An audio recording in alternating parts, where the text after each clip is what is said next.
ये कहानी है एक ऐसे बंदे की जो बहुत आलसी है, इतना कि उसे बिस्तर से उठने में भी आलस आता है, लेकिन वो सोते सोते हमारी तरह बड़े बड़े सपने देखता है। उसका सपना होता है एक पावरफुल मार्शल आर्टिस्ट बनने का, वो भी बिना मेहनत किए। तो बिना किसी देरी के शुरू करते हैं। इस स्टोरी में एक इतिहासकार वी योनहो एक पावरफुल मार्शल आर्टिस्ट के बारे में जानकारी इकट्ठा कर रहा होता है। उसके सिलसिले में वो माउंटेन में बसे शाओलिन टेम्पल में आया होता है। उस टेम्पल में एक मॉन्क बैठे होते हैं जिन्हें लिविंग बुद्धा कहा जाता है। उनका नाम मास्टर मुसान होता है। वो शांत स्वर में कहते हैं, तुमने कहा तुम वी योनहो के बारे में जानना चाहते हो। उस पर सामने बैठा इतिहासकार कहता है, हाँ बिल्कुल सही, मैं उनके इतिहास के बारे में सामग्री इकट्ठा कर रहा हूँ। मास्टर मुसान कहते हैं, वी योनहो द रेडियंट मार्शल सोवरेन यानी तेजस्वी मार्शल सम्राट, वो एक बहुत ही दयालु और सिद्धांतों पर चलने वाला इंसान था। लगता है बुद्धा ने खुद उसे हमारे पास भेजा था। जो सुना उसे लिखते हुए इतिहासकार कहता है, ओह तो मैं सही सोच रहा था। तो आप मुझे बताइए उसकी एवरीडे लाइफ कैसी थी। उसकी आदतों और रूप की बात करते हुए मास्टर मुसान कांपने लगते हैं। फिर फ्रस्ट्रेट होकर गुस्से से कहते हैं, ओके फक इट, मैं और नहीं कर सकता। ये सुन इतिहासकार हैरान हो जाता है कि वो मौन होकर गाली क्यों बक रहा है। फिर इतिहासकार दूसरी जगह वी योनहो की जानकारी निकालने जाता है। वो जगह होती है हुबेई पेंग क्लान। वहां भी उसे सेम रिएक्शन मिलता है। उसे क्लान से बाहर फेंक दिया जाता है। जिसने बाहर फेंका वो होता है क्लान का सुप्रीम एल्डर पेंग डोग्युक। वो उसे गुस्से से चिल्लाकर कहता है, मैं वी योनहो का नाम सुन सुनकर थक गया हूँ। तुम जैसे पागल घटिया लोग यहाँ कैसे आ रहे हैं। फिर आदेश देता है कि सॉल्ट की एक पूरी बैग बिखेर दो, जिससे ऐसे लोग यहाँ फिर से ना आ पाए।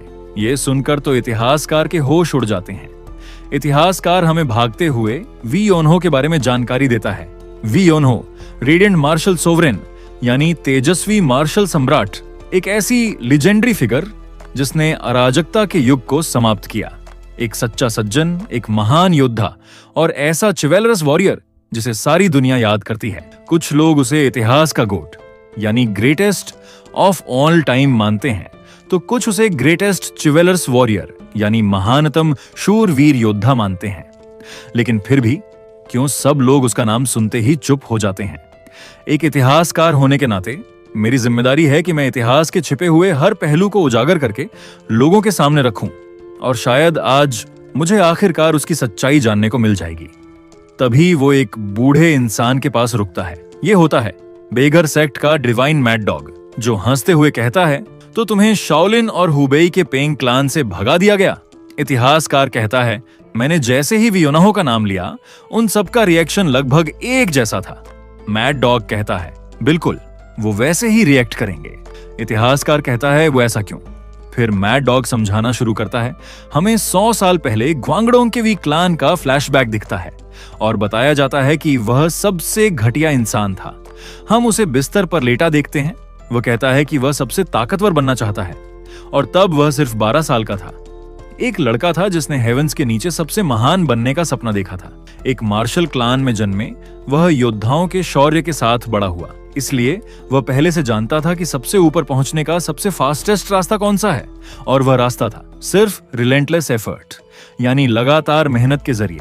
और वह कहता है कि चाहे कोई कितना भी प्रतिभाशाली हो, बिना मेहनत के कुछ नहीं मिलता, और मेहनत ही एकमात्र रास्ता है। लेकिन फिर भी एक छोटी सी दिक्कत थी। वह खिड़की से बाहर देखता है, सूरज डूबता दिखता है और कहता है कि अब शुरू करने में देर हो चुकी है। वह उठता है, फिर से बाहर देखता है और फिर गुमड़ी में सुमड़ी कर फिर लेट जाता है। वह कहता है, क्या शर्म की बात है, आज सबसे महान बनने की फाउंडेशन रखने का पहला दिन था, अफसोस कि ऐसा ना हो सका। और फिर वह कहता है, आज मैं आराम से सोऊंगा और कल ट्रेनिंग करूंगा। थोड़ी देर बाद कोई उसके कमरे में आता है और कहता है कि उठो। योनहो नहीं हिलता। इस वजह से वह आदमी चिल्लाता है कि उठ जा।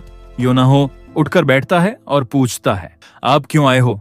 यह उसका पिता है, साथ ही ग्वांगडोंग के वी क्लान का पैट्रियार्क और राइटियस चिवलरस सोर्ड्समैन वी जुंगहान। उसके पिता पूछते हैं, तुझे समय का अंदाजा है।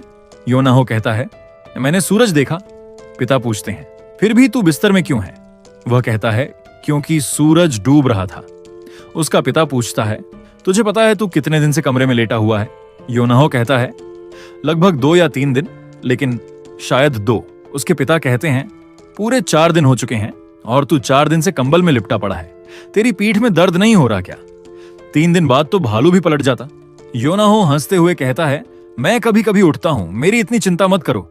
ये सुनकर उसके पिता बहुत गुस्सा हो जाते हैं। फिर उन्हें समझाते हुए योनाहो कहता है कि उसने सच में ट्रेनिंग की। उसके पिता पूछते हैं कि कैसी रही? योनाहो कहता है, जैसे ही मैं आंखें खोलता सूरज डूब रहा होता। उसके पिता पूछते हैं, इसका क्या मतलब? फिर योनाहो कहता है, जब सूरज डूबे तो सोना चाहिए ताकि अगली सुबह जल्दी उठकर ट्रेनिंग कर सकें। ये सुनकर उसके पिता उसका बिस्तर पलट देते हैं और चिल्लाते हैं, आज मैं तेरी ये घटिया आदत सुधार के रहूंगा। फिर सीन चेंज होता है। ज्यूंगहान ऑफिस में परेशान बैठे होते हैं। उनका एडमिनिस्ट्रेटर बैंक उनसे पूछता है, क्या फिर से सेकंड यंग मास्टर के बारे में है? ज्यूंगहान कहते हैं, और किसकी बात हो सकती है? बैंक कहता है, चिंता मत करो, वह जल्द समझदार हो जाएगा। ज्यूंगहान सिर पकड़कर कहते हैं, यह सब मेरी गलती है। जब योनाहो 2 साल का था, वह मार्शल ड्यूल यात्रा पर निकल गया। अपनी पत्नी हनसांग, बड़े बेटे सानहो, छोटे बेटे योनाहो और तब उसके पत्नी के पेट में पल रही बेटी सेरेन को छोड़कर जब जा रहा था, तब उसे लगा था कि 2 साल में लौट आएगा, लेकिन कई घटनाओं में फंस गया और वह फाइनली 8 साल बाद लौटा। पूरा क्लान उसका स्वागत करता है और उसे इस यात्रा में राइट्स चिवलर्स स्वॉर्ड्समैन की उपाधि मिली। लेकिन जो उसने खोया वह उससे बड़ा था। जब वह लौटा तब उसकी कभी शांत पत्नी अब शेरनी जैसी हो गई थी। कहती है कि 8 साल बहुत ज्यादा हैं, और उसका प्यारा बेटा, जो उसे लगता था कि वो कोई प्रॉब्लम नहीं होगा, अब आलसी बैल बन चुका था। ज्यूंगहान फिर गहरी सांस छोड़ता है। बैंक कहता है, चिंता मत करो, एक रास्ता जरूर है। ये सुनकर ज्यूंगहान गंभीर होकर कहता है, कौन सा रास्ता? बैंक याद दिलाते हुए कहता है, क्या आप उसे भूल गए? वो जल्द आ रहा है। ज्यूंगहान को उसकी याद आते ही वो खुश हो जाता है। बैंक कहता है, 3 साल बाद वह अकादमी से वापस आ रहा है। ज्यूंगहान हंसता है, कहता है, योनाहो की अब खैर नहीं, क्योंकि एक ही इंसान है जिससे वह सच में डरता है। योनाहो अपने कमरे में होता है, तभी योनाहो को अचानक ठंडी लगती है। वह मुड़कर देखता है और देखता है कि उसका भाई सानहो उसे घूर रहा है। अपने बड़े भाई को देख उसकी फट जाती है। सानहो पूछता है, कितनी देर से तू सो रहा है? बात घुमाते हुए योनाहो कहता है, तुम यहाँ कब आए? सानहो कहता है, तू पहले मेरे सवाल का जवाब दे। इस पर वो अपना सिर खुजाने लगता है। सानहो उसे गुस्से से घूरता है। उसकी आंखें देखकर वो फटाक से बोलने लगता है, ऐसा नहीं है जैसा वह सोच रहा है। मैं सुबह बहुत ट्रेनिंग की और उसे थक गया, इसलिए बस झपकी ले रहा था। और मन में कहता है, साला ये कब आ टपका? सानहो पूछता है, तूने सच में ट्रेनिंग की? योनाहो कहता है, हाँ। उसका भाई कहता है, उस मोमबत्ती को तलवार से काट कर दिखाओ ताकि मुझे पता चले कि 3 साल में कितना सुधार हुआ है।